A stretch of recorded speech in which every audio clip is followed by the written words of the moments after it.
अस्सलाम वालेकुम first year बेटे। Open your physics book, page number अपनी बुक का 271 आप लोग ओपन करेंगे। टॉपिक हम नेक्स्ट स्टार्ट करेंगे आज 12.8 conservation laws. Let's start with the reading, then इंशाल्लाह मैं आपको साथ साथ इसको एक्सप्लेन करूंगी।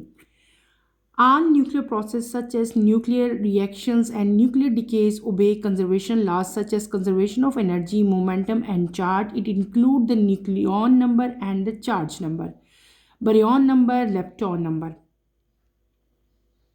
सिंपल सी यहाँ पे दो तीन लाइंस हैं, वेरी इजी, कि जितने भी न्यूक्लियर प्रोसेस हमारे पास हो रहे हैं, जैसे न्यूक्लियर रिएक्शंस हैं या न्यूक्लियर डिके हैं बेटे, तमाम के तमाम लाज, तमाम के तमाम जितने भी कंजर्वेशन लाज आते हैं हमारे पास, सब के सब जो इसमें जो रिएक्शंस आ रहे हैं, बेसिकली न्यूक्लियर रिएक्शन या न्यूक्लियर डिके, तमाम के तमाम जो है वो कंजर्वेशन लॉज को फॉलो करते हैं। कंजर्वेशन लॉस कौन कौन से हमने इस चैप्टर में हम स्टडी करेंगे। जर्नली हमारे पास आता है कंजर्वेशन ऑफ एनर्जी आती है, conservation of momentum and conservation of charge है, जिसको न्यूक्लियर रिएक्शन जो है वो ओबे कर रहे हैं, फॉलो कर रहे हैं। और इसके अंदर बेटे दो मेन प्रोसेस आएंगे, एक आएगा न्यूक्लियॉन नंबर और एक यहाँ पे क्या आएगा, चार्ज नंबर। थर्ड हमारे पास आता है baryon number and fourth one आता है लेप्टॉन नंबर। जब भी आप लोगों को पता है कि हम शुरू से ही 7th 8th से ही आप लोग law of conservation of energy पढ़ते आ रहे हो। कंजर्वेशन बेसिकली क्या होता है, कंजर्वेशन जहाँ पे भी आ जाए तो अंडरस्टूड सी बात है कि बेटे इसका मतलब क्या होता है कि कोई भी चीज़ जो है वो ना तो क्रिएट की जा सकती है ना वो डिस्ट्रॉय की जा सकती है, बल्कि वो सिर्फ और सिर्फ अपनी फॉर्म्स बदलती है, अपनी जो हालतें हैं उसकी जो फॉर्म्स हैं वो चेंज करती है, एक फॉर्म से दूसरी फॉर्म में कन्वर्ट हो सकती है, लेकिन वो ना तो बेटे डिस्ट्रॉय होती है ना उसको क्रिएट किया जा सकता है, सिर्फ और सिर्फ वो अपनी फॉर्म्स को चेंज करेगी, जिसको हम जर्नली क्या कहते हैं, लॉ ऑफ कंजर्वेशन कहते हैं। ठीक है, तो बेटे अब हम इनको स्टडी करेंगे। इसी तरह आपकी बुक में यहाँ पे एक छोटा सा बॉक्स दिया हुआ है, अगर आप देखो फॉर योर इन्फॉर्मेशन। इस तरह के बॉक्सेस हमेशा मैं आपको बताती हूँ कि बहुत इंपॉर्टेंट है, ये आपके एमसीक्यूज़ में आते हैं, ये आपने लाजमी करना है, इसके साइड पे लिख लिया करो इंपॉर्टेंट। हॉड्रंस के बारे में लिखा हुआ है कि हॉड्रंस और नॉन हॉड्रंस दो हमारे पास फर्दर पार्टिकल्स आ जाएंगे, एक हॉड्रंस है और एक नॉन हॉड्रंस है। हॉड्रंस के अंदर मिजॉन्स और बेरियॉन्स आते हैं। मिजॉन्स में क्या आते हैं, पायोन्स एंड केयॉन्स। ये जब मैंने आपको पूरा टेबल ड्रॉ करके दिखाया था हमने उस टाइम भी पढ़ लिया था इसको। बारियॉन्स में आपके पास कौन कौन से आएंगे, प्रोटॉन आते हैं, न्यूट्रॉन आएंगे, omega, sigma and lambda particles शामिल होते हैं। जबकि नॉन हेड्रॉन्स में हमारे पास लेप्टॉन्स आते हैं, और लेप्टॉन्स में क्या क्या इंक्लूड है, electrons, muon and neutrinos, photons and ग्रेविटॉन्स। आपने बस इनके नेम याद करने हैं और कोई इसमें चीज़ याद नहीं करनी। ठीक है, नेक्स्ट टॉपिक की तरफ चलते हैं। Topic 12.9 the asymmetry of matter and anti matter in the universe. Many observations show that there is a symmetry between matter and antimatter. This is the most remarkable feature of our universe. A number of hypotheses are existed which shows that the universe consists of almost entirely of matter rather than antimatter. For example, the universe is assumed to be composed of 5% of ordinary matter, electron, proton and neutron, 72% of hydrogen atom and 24% of helium atom. There are no any contribution of anti-hydrogen or anti-helium atom in the composition of universe. The experimental result explain the matter and antimatter asymmetry is indeed due to the violation of conservation of baryon number. That is, there is imbalanced number of baryon and its antibaryon. Now, if the antiparticle symmetry is also violated, then there will be a mechanism for making more quarks than antiquarks, more lepton than antilepton, and eventually no matter than antimatter. Hence, it is concluded that problem asymmetry of matter antimatter is still mystery. छोटा सा topic है जो मैंने अभी start किया। ठीक है, इससे पहले बेटे हमने अभी क्या जो हमारा मेन टॉपिक था हमने क्या पढ़ा, हमने पढ़ा कंजर्वेशन ऑफ कंजर्वेशन लॉज हम पढ़े हैं। यहाँ पे हमने क्या देखा कि conservation of energy, momentum and charge मैंने आपको बुलाया, और इसमें क्या कुछ था, न्यूक्लियॉन नंबर था और हमारे पास लेप्टॉन नंबर था। ठीक है, और सेकंड और थर्ड पे यहाँ पे क्या लिखा था, बारियन नंबर और लेप्टॉन नंबर। अच्छा, अब ये जो यहाँ पे आपके बारियन नंबर और लेप्टॉन नंबर लिखा हुआ है। इनकी अगर हम कंजर्वेशन की बात करते हैं तो व्हाट डज इट मीन। अगर आप देखो बारियन नंबर कंजर्वेशन की बात करेंगे, कंजर्वेशन एग्जांपल्स दे रहे हैं ना आपको, कंजर्वेशन ऑफ एनर्जी, मोमेंटम और उसमें क्या कुछ इंक्लूड है। तो बेटे जब हम बारियन नंबर ऊपर लिखा हुआ है ना, बारियन नंबर की कंजर्वेशन से क्या मुराद है। Baryon number must remain unchange in any reaction. जब हम कंजर्वेशन ऑफ बारियन नंबर की बात करेंगे तो यही मतलब इसका होगा ना कि जो बारियन नंबर है that must remain unchange in any reaction. Baryon number जो है वो किसी भी रिएक्शन में अनचेंज रहेगा। बारियन नंबर्स में हमारे पास क्या आते थे, प्रोटॉन और न्यूट्रॉन आते हैं। They have baryon number of +1 while anti baryon have -1। ये भी आप याद रखोगे। इसके अलावा जब प्रोटॉन और प्रोटॉन की कोलिजन होती है तो total number of baryon before and after the interaction जो है बेटे वो क्या रहते हैं, वो सेम रहते हैं। And this is known as baryon number conservation. ठीक है, मैंने आपको क्या बता दिया, बारियन नंबर कंजर्वेशन बता दी। बारियन नंबर कंजर्वेशन क्या होती है कि in proton collision total number of baryon before and after collision remain the same, यानी कि टोटल नंबर जो है बारियन का वो क्या होना चाहिए, that must remain unchange in any reaction. दूसरी बात यहाँ पे लिखी हुई है लेप्टॉन नंबर, इधर भी सेम यही होगा। क्या होगा कि लेप्टॉन नंबर जो है must remain the same before and after any particle interaction. और लेप्टॉन नंबर जो है lepton has a lepton number +1 और जो इसका एंटी लेप्टॉन होगा उसका नंबर क्या होगा, -1 होगा।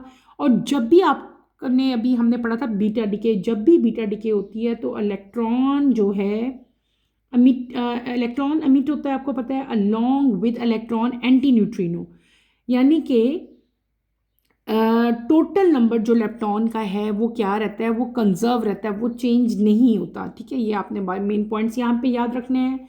उसके बाद यानी कि ये जो लेप्टॉन नंबर और बारियन नंबर है बेटे, इसकी मैंने आपको स्टेटमेंट बता दी ताकि आपको जो है वो समझ आ जाए इसकी। उसके बाद जो टॉपिक मैंने रीड आउट किया, मैंने किया the asymmetry of matter and anti matter in universe. Anti matter क्या होता है, मैटर से तो आप सब फैमिलियर हो ना, anything which occupy space and has mass is known as matter. अब मैटर का एंटी मैटर है, anti matter is composed of anti particle, matter is composed of particle. उसका जो एंटी मैटर है उस वो क्या किससे मिलके बनेगा, वो बनेगा एंटी पार्टिकल से मिलके। बहुत ईजी टॉपिक है, इसको बस थोड़ा सा कंसेप्ट आपका क्लियर होना चाहिए। ठीक है, तो एंटी मैटर जो है it composed of anti particle. ठीक है, और यहाँ पे उसके सारे के सारे, जैसे हमने अब यहाँ पे हम पार्टिकल्स पढ़ रहे थे मैटर के अंदर, इलेक्ट्रॉन, प्रोटॉन और न्यूट्रॉन। जब हम एंटी मैटर की बात करेंगे, अगर आपको याद हो जब ये चैप्टर मैंने स्टार्ट करवाया था तो मैंने मैटर और एंटी मैटर की डायग्राम भी ड्रॉ की थी, तब भी मैंने आपको सारे पार्टिकल्स बताए थे। वही चीज़ मैं आज भी रिपीट कर रही हूँ। देखो, अगर हमारे पास एक पार्टिकल होता है इलेक्ट्रॉन तो उसका एंटी पार्टिकल क्या होगा, डैट इज पॉजिट्रॉन, याद है। अगर हमारे पास पार्टिकल होता है प्रोटॉन तो उसका एंटी के मैटर क्या होगा, एंटी प्रोटॉन होगा। इसी तरह न्यूट्रॉन का एंटी मैटर क्या होगा, that is anti neutron. Clear. अब यहाँ पे हम जो चीज़ पढ़े हैं वो हम पढ़े हैं द एसिमेट्री। ठीक है, अब what does it mean, asymmetry क्या है कि जो स्टैंडर्ड मॉडल है फिजिक्स का बेटे वो प्रिडिक्ट करेगा कि बिग बैंग, जो आपको पता है ना कि अर्थ किस तरह से वजूद में आई थी। अर्थ जो है जब एक बिग बैंग थ्योरी थी कि बहुत ज़्यादा गैसेस थी और वहाँ पे एक ज़ोरदार किस्म का धमाका हुआ और जो है अर्थ का जो है हमारे सामने उसकी एग्जिस्टेंस हुई। तो उसी बिग बैंग को अगर हम फॉलो करें, उसी की तरफ अगर हम चलें, तो ये जो बिग बैंग था ये क्रिएट हुआ, इसमें इक्वल अमाउंट्स ऑफ मैटर और एंटी मैटर है according to standard model of physics. अगर हम स्टैंडर्ड मॉडल फिजिक्स का पढ़ते हैं तो मैटर और एंटी मैटर जो है ये इक्वल अमाउंट्स में क्रिएट हुए जब big bang, according to big bang theory. और अगर ये ऐसे हुआ है तो इसका मतलब क्या हुआ कि they would have annihilated each other completely. इन दोनों ने, मैटर और एंटी मैटर ने एक दूसरे को इनहिलेट किया। और यहाँ पे हमारे पास जो यूनिवर्स आया ये फिल अप हो गया किसके साथ बेटे, गैलेक्सीज के साथ, स्टार्स के साथ, प्लैनेट्स के साथ। लाइफ इधर आई और ये तमाम की तमाम चीज़ें जो लाइफ है they are made of matter with very little anti matter, यानी कि ज़्यादा जो सारी चीज़ें मैं आपको बता रही हूँ कि यूनिवर्स में इतना कुछ है, इन सब चीज़ों में अगर देखा जाए तो मैटर की अमाउंट जो है वो ज़्यादा है और एंटी मैटर की अमाउंट जो है वो कम है। आपकी बुक में यहाँ पे कंपोजिशन भी दी हुई है। अगर हम इस पूरा एस यानी कि सिमेट्री नहीं है इसमें, एसिमेट्रिकल है। एसिमेट्रिकल कैसे हो गया? मैटर ज़्यादा है, एंटी मैटर कम है। यहाँ पे देखो यूनिवर्स इज एज्यूम्ड, अब पूरे यूनिवर्स को हम देखें ना तो यहाँ पे 5% ऑर्डिनरी मैटर है, यानी कि इलेक्ट्रॉन, प्रोटॉन, न्यूट्रॉन है 5%। 72% यहाँ पे हाइड्रोजन एटम है, 24% हीलियम एटम है और there is no contribution of anti matter, यानी कि एंटी हाइड्रोजन और एंटी हीलियम एटम जो है वो हमें नज़र ही नहीं आते। पूरी यूनिवर्स की जब हम कंपोजिशन देखते हैं तो वो हमें नज़र ही नहीं आते, ना तो एंटी हाइड्रोजन ना एंटी हीलियम। अच्छा, ये जितनी भी यहाँ पे परसेंटेज है ये सारी की सारी बेटे आपने एज इट इज़ याद करनी है, ये आपके MCQs में आ सकती हैं। यहीं पे यहाँ पे यही पॉइंट्स हैं जो मेन आपने यहाँ पे याद रखने हैं। और अगर ये छोटा सा टॉपिक है, अगर हम इसकी कंक्लूजन देखें तो हमारे पास क्या कंक्लूजन आती है कि मैटर एंटी मैटर सिमेट्री जो है ये प्रोफाउंड है और अभी तक स्टिल अनरिजॉल्व है और कुछ वायलेशंस यहाँ पे ऑब्जर्व होती हैं, लेकिन वो इनसफिशेंट हैं यूनिवर्स की कंपोजिशंस को बताने के लिए, ठीक है। और सॉल्यूशन यहाँ पे अगर हम देखा जाए तो लाइकली जो सोल्यूशन है बेटे वो लाई करती है beyond the standard model of physics, ठीक है। और स्टिल यह अभी भी, ठीक है, नाउ इस टाइम तक 2025 तक जो है वो इस बारे में अभी तक जो है वो वर्किंग हो रही है और इसका आंसर जो है वो अभी तक जो है वो सर्च आउट किया जा रहा है। Is that clear? तो यहाँ पे सिंपल आपने इसको अच्छी तरह से याद करना है, छोटा सा टॉपिक है। और कि अगर मैटर और एंटी मैटर जो हैं ऑपोजिट हैं तो why do not time symmetry, इनके अंदर टाइम सिमेट्री क्यों नहीं है, ठीक है। और यही आप याद करोगे, मैटर, उसके एंटी मैटर और बिग बैंग थ्योरी, फिर यूनिवर्स में जो है वो कितनी कितनी परसेंटेजेस हैं, वो सारी आपने यहाँ पे अच्छी तरह से स्टडी करनी है। नेक्स्ट टॉपिक की तरफ चलते हैं अपने। नेक्स्ट टॉपिक हमारा पर क्या है? Most of the matter in the observable universe is plasma. 12.10 let's start with the reading. Our universe is more vast than overthinking because we still know that about its 5% part, but we still do not know about its remaining 95% what. For example, our universe consists of about 27% of unknown matter called dark matter and about 68% a mysterious anti-gravity material known as dark energy. By adding 27 and 68, we have 95%. It means 95% universe is out of our thinking. We know nothing about 95% of the universe. On the other hand, the 5% of the universe that we know about, it consists of 68% of hydrogen, 27% of helium, 5% of ordinary matter, where hydrogen and helium are almost in the plasma state. Therefore, these figures indicate that 95% of the 5% of the observable universe in the plasma state, while the remaining 5% is in the form of matter. Hence, it is concluded that most of the matter in the observable universe is plasma. छोटा सा topic है, बहुत easy topic है, कुछ खास नहीं है इसमें, सिर्फ और सिर्फ आपके ऑब्जेक्टिव आ सकते हैं इसमें से। हमने यहाँ पे पढ़ना है most of the matter in the observable universe is plasma, ठीक है। आपको पता भी है कि प्लाज्मा क्या है। What is plasma? Plasma is the fourth state of matter, ठीक है, along side solid, liquid and gas.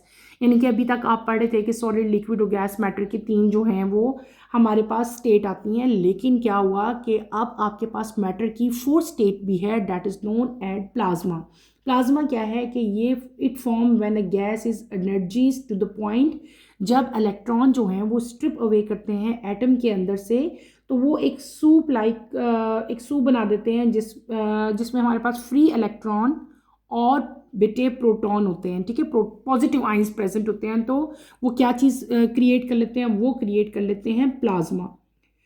अच्छा, यहाँ पे अगर हम देखें, जो आपकी बुक में सारी यहाँ पे परसेंटेजेस बताई हुई हैं बेटे, कि यूनिवर्स जो है इतना बड़ा यूनिवर्स है, हमारी जो पूरी दुनिया है, जो पूरी कायनात है, जो पूरा यूनिवर्स है बेटे, ये इतना बड़ा है कि हम इतनी, हमारी थिंकिंग भी नहीं है, हम इतना सोच भी नहीं सकते कि कोई चीज़ इतनी बड़ी भी हो सकती है। और हम लोग सिर्फ और सिर्फ 5% इस यूनिवर्स के पार्ट को जो है हम लोग अभी तक जानते हैं। 95% इसका अभी तक जो है वो हमें पता ही नहीं है, हम उसके बारे में जानते ही नहीं हैं। एग्जाम्पल आपको दी हुई है कि यूनिवर्स में 27 जो है वो अननोन मैटर प्रेजेंट है, that is known as dark matter. इसको अंडरलाइन करो, आपका क्वेश्चन आ सकता है व्हाट इज डार्क मैटर, तो आप बताओगे कि 27% जो अननोन मैटर है यूनिवर्स के अंदर, उसको हम लोग क्या कहते हैं, डार्क मैटर कहते हैं। 68% mysterious anti gravity material present है, that is known as dark energy. इसका मतलब है दो तरह के मटेरियल ऐसे हैं जिनको अभी तक हम जानते ही नहीं है। अगर इन दोनों को हम एडअप करें तो टोटल हमारे पास कितनी परसेंटेज बनती है, 95%। इसका मतलब ये हुआ कि अभी तक 95% यूनिवर्स जो ऐसा है जिसको हम लोग अभी तक जानते ही नहीं हैं। ठीक है, हम लोग 95% ऑफ द यूनिवर्स को अभी तक बिल्कुल भी एक्सप्लोर नहीं कर चुके, उसके बारे में हमें कोई इन्फॉर्मेशन नहीं है। और अगर देखा जाए तो पीछे क्या बचता है, 5%। यानी कि सिर्फ और सिर्फ जो है 5% ऑफ यूनिवर्स जो है उसके बारे में हमें जो अभी तक इन्फॉर्मेशन है। और उसमें से आगे फिर आपको परसेंटेज बता दी है, रिमेनिंग जो 5% है, ठीक है, उसमें आपको क्या बता दिया है कि कंसिस्ट ऑफ, उसमें जो है जो 5% है उसमें से 68% हाइड्रोजन है, 27% हीलियम और 5% उसमें ऑर्डिनरी मैटर शामिल है। ठीक है, और हाइड्रोजन और हीलियम जो है वो किस स्टेट में है, they are in plasma state. ना तो सॉलिड में, ना लिक्विड में, ना गैस में है, बल्कि किस स्टेट में है, वो प्लाज्मा स्टेट में जो है वो प्रेजेंट है। और इस तमाम की तमाम चीज़ों से हम पता चलता है कि 95% of the 5 of observable universe is, यानी कि 95% तो अननोन है जिसके बारे में हम जानते ही नहीं है, और जो 5% हमें जिसके बारे में जानते हैं वो किस स्टेट में है, वो प्लाज्मा स्टेट में है। और जो रिमेनिंग 5% है वो किस फॉर्म में है, वो है in the form of matter. ठीक है, और उसके बाद एक छोटी सी यहाँ पे इंफॉर्मेशन एक और आपको मैं बता दूंगी कि what is the importance of plasma. Plasma की इंपॉर्टेंस क्या है, ठीक है, वाई, मतलब हम प्लाज्मा को इधर पढ़ रहे हैं और बड़ा प्लाज्मा के बारे में हमने बात की कि 5% जो है वो जो ऑब्जर्वेबल यूनिवर्स है वो प्लाज्मा स्टेट में है। तो बेटे जो प्लाज्मा स्टेट है ये डोमिनेंट फॉर्म है, और there is lot of significance of plasma. For example universe को अगर देखा जाए तो प्लाज्मा मेकअप, जितना भी यूनिवर्स में चीज़ें हैं जैसे स्टार्स हैं, गैलेक्सीज हैं, ठीक है, ये तमाम की तमाम प्लाज्मा की बनी हुई है। इसके अलावा एनर्जी, डिफरेंट टाइप की टेक्नोलॉजी जैसे कि लाइट है, टीवी है, मेडिसिन है, मैन्युफैक्चर है, इनमें भी प्लाज्मा है, स्टेट यूज़ हो रहा है। अर्थ का फिनोमेना अगर देखें, जो लाइटनिंग है, इलेक्ट्रिक वेदर इफेक्ट्स हैं, ठीक है, इसी तरह स्पेस साइंस की जब हम बात करेंगे सैटेलाइट के फंक्शन के बारे में, ठीक है, सिग्नल्स के बारे में, तब भी हम लोग प्लाज्मा ही को जो है वो स्टडी कर रहे होते हैं। और इन द लास्ट जब हम फंडामेंटल फिजिक्स के बारे में पढ़ते हैं तो that also help to explore condition of early universe.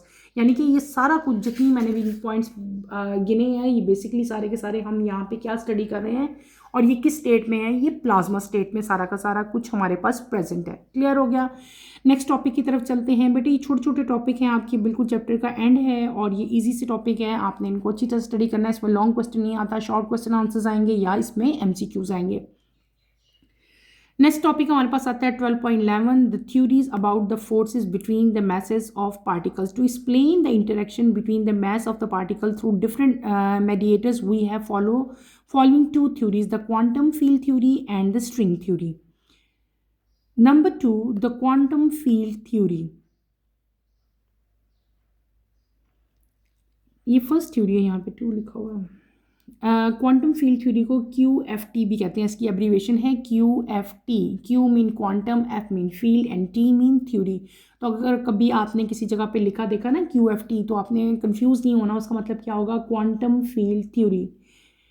According to this theory, each particle is represented by a field called quantum field and is responsible to transmit a force from one particle to another by a mediator. For example, let a positive charged particle produce an electric field in space around it. This charged particle exerts an attractive force on the nearby negatively charged particle through its field. Moreover, the field can also carry energy and momentum from one particle to another, where the energy and momentum of all fields are quantized.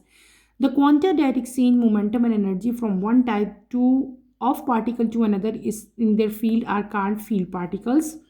Thus, we can say that the interaction between particles are described in terms of exchange of field particle quanta, which are all bosons. For example, the electromagnetic force is mediated by photon called quanta of electromagnetic field. Similarly, strong force is mediated by field particles called gluons. The weak force is mediated by field particles called boson, and the gravitational force is mediated by a field particle called gravitons. इन सब चीज़ों को, ये जो points हैं ना, इनको आपने साथ साथ अंडरलाइन करना है। मैं आपको बताती जाऊँगी आप किस किस पॉइंट को यहाँ पे अंडरलाइन करोगे। मैंने जो टॉपिक अभी रीडिंग की, हमारा जो मेन टॉपिक था वो था theories about forces between the messes of particle. बेटे, हम डिफरेंट टाइप के इंटरेक्शंस जो message of particles through different mediators को एक्सप्लेन करने के लिए दो थ्योरीज यहाँ पे जो है आपकी बुक में आपको दी गई हैं। एक है क्वांटम फील्ड थ्योरी और एक है आपके पास string theory. One by one इन दोनों थ्योरीज को मैं आपको एक्सप्लेन करूँगी। सबसे पहले हम बात करेंगे क्वांटम फील्ड थ्योरी की। क्वांटम फील्ड थ्योरी जो है ये एक फंडामेंटल जो है, ये एक थ्योरेटिकल फ्रेमवर्क है मॉडर्न फिजिक्स में जो कंबाइन करता है क्वांटम मैकेनिक्स को, स्पेशल रिलेटिविटी को और फील्ड थ्योरी को। यानी कि तीन चीज़ों को ये क्या कर रहा है बेटे, कंबाइन कर रहा है। कौन कौन सी इस थ्योरी, ये थ्योरी जो है, एक तो क्वांटम मैकेनिज्म, दूसरा क्या है स्पेशल जो हमने पढ़ी थी रिलेटिविटी, और थर्ड क्या चीज़ है फील्ड थ्योरी। इन तीनों चीज़ों को ये थ्योरी जो है वो कंबाइन कर रही है। इसकी एब्रीवेशन अक्सर आप लोग देखोगे QFT इसको जो कहते हैं, QFT theory. Q mean quantum, F mean field and T for theory. According to this theory, अगर हम ये थ्योरी देखें बेटे, तो हर पार्टिकल जो है जो किसी भी फील्ड में है उसको हम लोग या आप सिंपल कह सकते हो कि each particle is represented by a field. Her particle एक को रिप्रेजेंट किया जाता है एक फील्ड के जरिए, और उस फील्ड को हम लोग क्या कहते हैं, क्वांटम फील्ड कहते हैं। और ये फील्ड जो है ये रिस्पॉन्सिबल होती है फोर्स को ट्रांसमिट करने के लिए from one particle to another particle. ठीक है, कॉमन एग्जांपल आपकी बुक में यहाँ पे दी हुई है कि सपोज करें कि आपके पास एक पॉजिटिव चार्ज पार्टिकल्स है जो कि एक इलेक्ट्रिक फील्ड क्रिएट करता है उस चार्ज के इर्द गिर्द जो स्पेस है वहाँ पे वो क्रिएट करता है। ठीक है, तो जो चार्ज पार्टिकल्स यहाँ पे बेटे अट्रैक्टिव फोर्स एग्जर्ट करेंगे वो कहाँ करेंगे, वो करेंगे जो उसके near by negative charge particles होंगे। ठीक है, उसी फील्ड के नियर बाय। और इसी तरह अगर आप आगे चलो बेटे, जो फील्ड होती है वो कैरी करती है एनर्जी को और मोमेंटम को from one particle to another. यानी कि जो हमने अभी फील्ड पढ़ी, जो हम फील्ड की बात कर रहे हैं, जो क्वांटम फील्ड है हमारी, ये क्या करती है, ये फील्ड जो है एनर्जी और मोमेंटम को भी एक पार्टिकल से दूसरे पार्टिकल में जो है वो कैरी करेगी। और जो एनर्जी और मोमेंटम होती है हर फील्ड की, वो क्या होती है, दे आर क्वांटिजाइज। ठीक है, क्वांटिजाइड कहेंगे इसको अंडरलाइन करें आप। ठीक है, इसके अलावा क्वांटा, आपको पता है क्वांटा क्या होता है, पैकेट्स ऑफ एनर्जी जिनको हम फोटोन भी कहते हैं। क्वांटा बेसिकली यहाँ पे क्या है कि क्वांटा जो है वो मोमेंटम और एनर्जी को, आपको मैंने भी बताया कि वन टाइप ऑफ पार्टिकल से दूसरी टाइप ऑफ पार्टिकल में फील्ड में क्या करते हैं, एक्सचेंज करते हैं। और इसको हम लोग क्या कहते हैं, that is known as field particle. आपकी बुक में इसकी डेफिनेशन भी दी हुई है, इसको आपने अंडरलाइन करना है। This is known as field particle, ये लिखा हुआ है फील्ड पार्टिकल।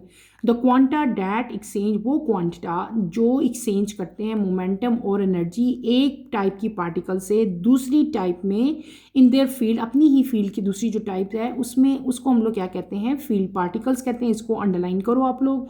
इसके अलावा हम ये भी कह सकते हैं कि जो इंटरेक्शन होता है पार्टिकल्स का, उसको हम लोग डिस्क्राइब कर सकते हैं in term of their field particle. Common example आपकी बुक में यहाँ पे दी हुई है क्वांटा की, ये called quanta of electromagnetic field, इसको भी अंडरलाइन करें। कार्ल बोसॉन, इसको भी अंडरलाइन करो। और कार्ल ग्रेविटॉन्स, तीन यहाँ पे हमारे पास डेफिनेशन आती हैं, तीनों को आप अंडरलाइन करें। वन बाय वन मैं आपको ये सारी समझाऊंगी।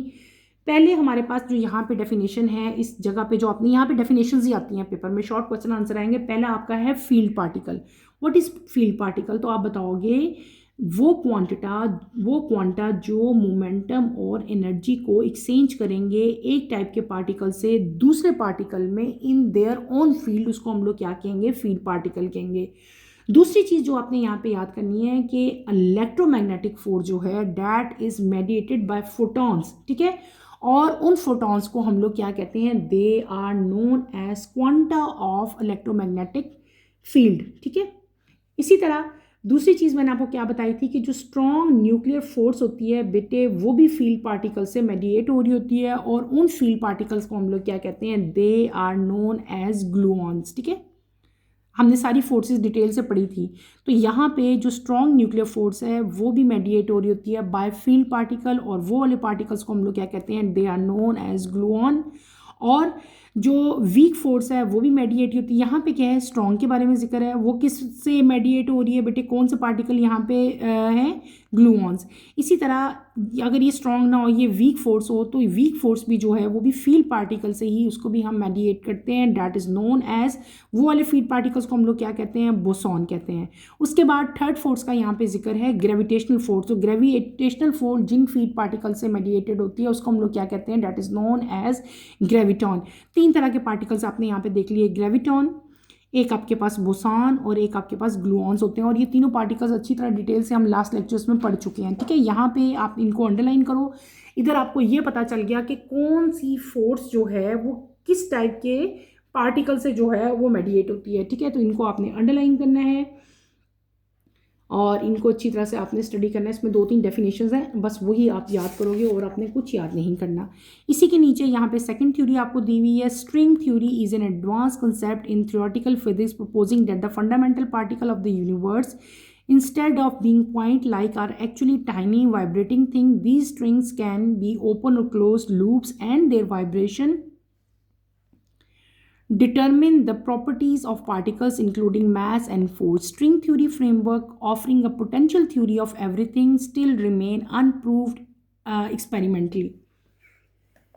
बेटे स्ट्रिंग थ्योरी जो है वो एक एडवांस कंसेप्ट है किसमें? थ्योरेटिकल फिजिक्स में, ठीक है। और ये प्रपोज करता है कि फंडामेंटल पार्टिकल जो यूनिवर्स के हैं instead of being point, basically ये तमाम के तमाम फंडामेंटल जो हैं दे आर टाइनी और ये वाइब्रेटिंग स्ट्रिंग्स की तरह हैं, ठीक है।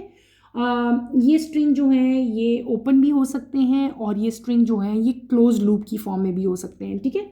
और इनकी जो वाइब्रेशन होगी इन स्ट्रिंग्स की वो हमें डिटरमिन करेगी पार्टिकल्स की प्रॉपर्टीज़ किस तरह की हैं, और उन प्रॉपर्टीज़ में पार्टिकल्स का मास भी आ जाता है और पार्टिकल की फोर्सेस भी आ जाती हैं, ठीक है। इन शॉर्ट स्ट्रिंग थ्योरी जो है वो हमें पोटेंशियल थ्योरी बताती है अबाउट एवरीथिंग, हर चीज़ के बारे में। और ये थ्योरी अभी तक स्टिल जो है अनअप्रूव्ड है, एक्सपेरिमेंटली जो है इसका कोई भी हमारे पास जो है वो प्रूफ अभी तक नहीं आया, स्टिल अनएक्सप्लेनेबल है और इस पर अभी भी जो है वो रिसर्च जारी है, ठीक है। छोटी सी 2-3 लाइन्स है, बस आपने एज इट इज़ इसको याद कर लेना और इसमें कोई भी लॉन्ग क्वेश्चन या कोई इस तरह का क्वेश्चन नहीं आता, ठीक है। सिंपल यहाँ पे क्या है, हमारे पास मैटर है, मैटर के अंदर मालिक्यूल, आपको पता है मालिक्यूल के अंदर क्या होते हैं? एटम होते हैं। एटम के सेंटर में क्या प्रेजेंट होता है? न्यूक्लियस। न्यूक्लियस के अंदर क्या चीज़ प्रेजेंट थी? प्रोटॉन। प्रोटॉन के बाहर क्या थे? यानी कि न्यूक्लियस के बाहर हमारे पास इलेक्ट्रॉन थे। और जब हम प्रोटॉन देखते थे तो हमारे पास उसके अंदर क्या आते थे? क्वार्क्स आते थे, ठीक है। और ये जो क्वार्क्स थे अकॉर्डिंग टू स्ट्रिंग थ्योरी ये बिहेव करते थे लाइक स्ट्रिंग्स, ठीक है। ये चीज़ अभी मैंने आपको बताई। और ये तमाम के तमाम जो थे पार्टिकल्स ये बहुत ज़्यादा अकॉर्डिंग टू स्ट्रिंग थ्योरी ये बहुत ज़्यादा टाइनी हैं और they behave like vibrating string. ये मेन पॉइंट्स हैं स्ट्रिंग थ्योरी के जो आपने याद रखने हैं, क्लियर। और ये जो स्ट्रिंग्स हैं दे कैन बी ओपन, ये ओपन भी हो सकती हैं, और ये स्ट्रिंग जो हैं क्लोज लूप्स में भी हो सकती हैं। और इनकी वाइब्रेशन यानी कि ये जो स्ट्रिंग्स हैं इनकी वाइब्रेशन बेटे डिटरमिन करती है पार्टिकल्स की प्रॉपर्टीज़ को। Is it clear? ये सारे पॉइंट्स आपने स्ट्रिंग थ्योरी में लिखने हैं जो मैंने अभी आपको सारे बताए। नेक्स्ट टॉपिक पे चलते हैं। लास्ट टॉपिक है हमारा इस चैप्टर का 12.12 the standard model. The standard model is the collection of theories that describe the smallest experimentally observed particle of matter and interaction between energy and matter. 3 categories of particles from the standard model is shown in figure 12.8. Matter, which is make up of 5% of the universe, is composed of quarks and leptons. The fundamental boson provide three forces: electromagnetic, strong nuclear force, and weak nuclear force. The Higgs boson discovered in 2012 provide an explanation for how other particles get mass. This model is still considered incomplete. Currently, it is unable to explain many important features of non-universe such as gravity, dark matter of the universe, and dark energy of the universe. कोई ख़ास information यहाँ पे नहीं है, कोई ऐसा long question ऐसा नहीं है जो आपने याद करना है। यहाँ पे बहुत इजी टॉपिक है। The standard model of particle physics, ये सबसे ज़्यादा सक्सेसफुल थ्योरी है आज तक की डेट में, अगर हम फंडामेंटल पार्टिकल्स को डिटरमिन करें बेटे, ठीक है।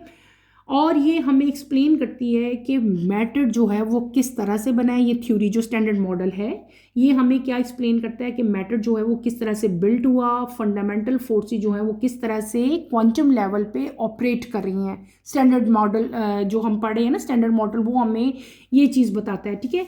यहाँ पे हमने क्या पढ़ा, हमने पढ़ी बेटे 3 कैटेगरीज पार्टिकल्स की पढ़ी हमने, जो कि अकॉर्डिंग टू स्टैंडर्ड मॉडल है, ठीक है।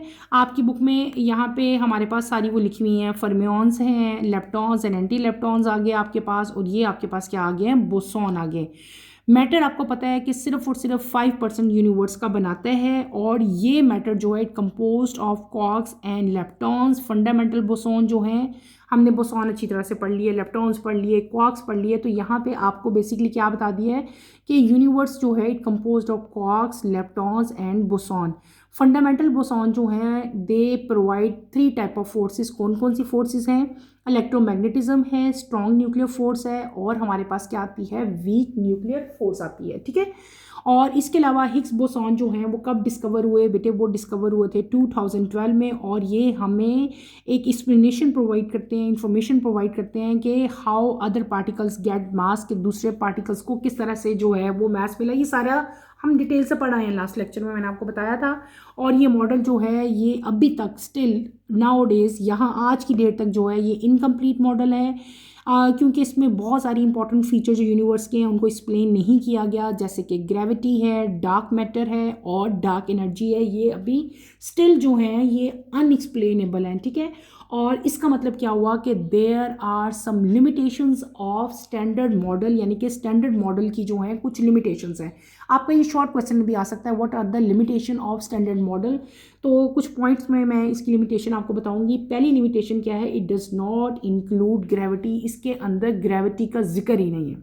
दूसरी लिमिटेशन क्या है कि it does not explain dark matter, dark energy और न्यूट्रिनो मास। इसने डार्क एनर्जी को, डार्क मैटर को और न्यूट्रिनो को एक्सप्लेन नहीं किया। तीसरी इसकी लिमिटेशन क्या है हमारे पास कि it has many free parameters, इसके अंदर बहुत सारे फ्री पैरामीटर्स जो हैं वो मौजूद हैं, जैसे कि पार्टिकल मैसेस और मिक्सिंग एंगल्स।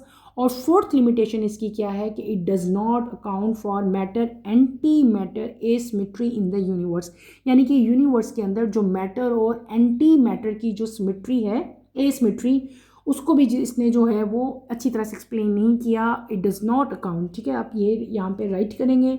तो ये 4 पॉइंट्स थे जो इसकी लिमिटेशन थी। लास्ट में मैंने आपको क्या बताया, it does not account for the matter and anti matter symmetry in the universe. Is that clear? तो हमने यहाँ पे क्या पढ़ लिया कि 3 कैटेगरीज ऑफ जो पार्टिकल्स हैं फ्रॉम, जो 3 कैटेगरीज हैं मेटल पार्टिकल्स की, सॉरी, जो मैंने क्या बता दिया, हमने पढ़ा स्टैंडर्ड मॉडल। स्टैंडर्ड मॉडल के मुताबिक जो 3 कैटेगरीज होती हैं पार्टिकल्स की, वो क्या बनाती हैं, दे फॉर्म स्टैंडर्ड मॉडल, ठीक है। और यहाँ पे हमारे पास कौन कौन सी चीज़ें आ जाएंगी, matter make up 5% of the universe, और मैटर इज़ कम्पोज्ड ऑफ 3 यहाँ पे चीज़ें हैं, matter is composed of quarks, leptons और fundamental boson. Fundamental boson give या provide us 3 type of forces, electromagnetism, strong nuclear force and weak nuclear force, ठीक है। और उसके बाद हमने क्या पढ़ लिया, इसकी लिमिटेशंस पढ़ ली। इसके साथ ही बेटे हमारा ये चैप्टर भी कंप्लीट हो जाता है। चैप्टर थोड़ा सा डिफरेंट था क्योंकि इससे पहले आपने ये सारे पार्टिकल्स जो हैं वो नहीं पढ़े थे, ठीक है। मैंने आपको डिटेल से ये पूरा चैप्टर पढ़ाया, अच्छी तरह से एक्सप्लेन करने की कोशिश की। आपने इसको समझना है, इसको अच्छी तरह से पढ़ना है। इसमें कोई प्रॉब्लम होती है, कोई कन्फ्यूजन होती है तो feel free to ask any question. हमने यहाँ पे इस चैप्टर में बहुत सारे फंडामेंटल पार्टिकल्स बेसिकली पढ़े। हमने इलेक्ट्रॉन पढ़ा, प्रोटॉन पढ़ा, न्यूट्रॉन पढ़ा, पॉजिट्रॉन पढ़ा। इसके अलावा हमने क्या पढ़े, फोटॉन पढ़े, न्यूट्रिनो पढ़े। सारी एक दफ़ा से मैं रिपीट कर रही हूँ। म्यूऑन पढ़े, पायोन पढ़े, मिजॉन पढ़े, कॉन पढ़े, कॉन म्यूजॉन पढ़े, क्वार्क्स पढ़े, ग्लूऑन्स पढ़े, डब्ल्यू एंड जी बोसॉन पढ़ा, और इन द एंड हमने क्या पढ़ा, हिग्स बोसॉन। यानी कि ये डिफरेंट टाइप के पार्टिकल्स थे जो सारे हमने इस चैप्टर में पढ़े। इन पार्टिकल्स का सिंबल, इनकी डिस्कवरीज और इनके बारे में सारी इंफॉर्मेशन जो मैंने आपको बताई, ये सारा कुछ बेटे आपको अच्छी तरह से याद करना है, इसको प्रिपेयर करना है। मैंने कोशिश आपको सारी जितने भी पार्टिकल्स थे मैंने उनकी कोशिश की है कि मैं अलग से आपको नोट बना के एक मैंने रफ क्लासिफिकेशन की डायग्राम भी बना के आपको समझाने की कोशिश की, ठीक है।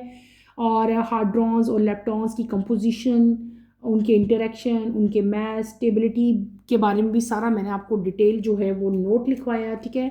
तो बेटे आपने इस पूरे चैप्टर को अच्छी तरह से स्टडी करना है। इस चैप्टर में कोई प्रॉब्लम होती है, कोई कन्फ्यूजन होती है तो feel free to ask any question. यहीं पे अपना टॉपिक मैं ख़त्म करूँगी। इंशाल्लाह कमिंग लेक्चर में आपसे दोबारा मुलाकात होगी। टिल देन अल्लाह हाफिज़ फर्स्ट ईयर, टेक केयर बेटे, अपना ख्याल रखिएगा। अल्लाह हाफिज़।